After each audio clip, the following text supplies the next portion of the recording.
Dédramatiser, c'est la consigne donnée par l'Élysée. Nicolas Sarkozy avait fait du maintien du triple A la priorité de la fin de son mandat et la justification des 2 plans de rigueur récemment imposés aux Français. Cette dégradation pourrait donc lui coûter politiquement très cher. Mais pour l'instant, le président est resté silencieux. Au lendemain de l'annonce de Standard & Poor's, c'est François Fillon qui est monté au front pour relativiser la situation. Cette décision constitue une alerte qui ne doit pas être dramatisée, pas plus qu'elle ne doit être sous-estimée. Le Premier ministre l'assure, les mesures budgétaires déjà prises par le gouvernement sont suffisantes. Une riposte aux propos tenus un peu plus tôt par François Hollande. Pour le candidat PS à la présidentielle, ce n'est pas la France qui est dégradée, mais la politique de Nicolas Sarkozy.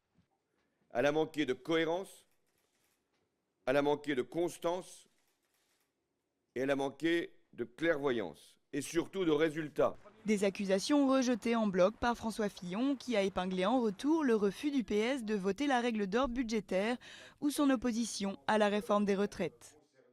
Qui fait preuve de responsabilité? Ceux qui veulent des décisions maintenant avec ce sommet de crise ou ceux qui continuent de caricaturer tous les projets de réforme comme cela a encore été le cas de façon spectaculaire ces derniers jours avec les débats autour de la TVA anti-délocalisation.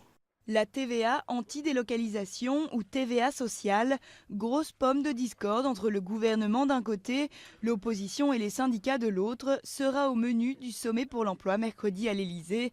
Un sommet qui s'annonce tendu. La perte par la France de sa note triple A sur fond d'entrée en récession va rendre encore plus difficile la lutte contre le chômage.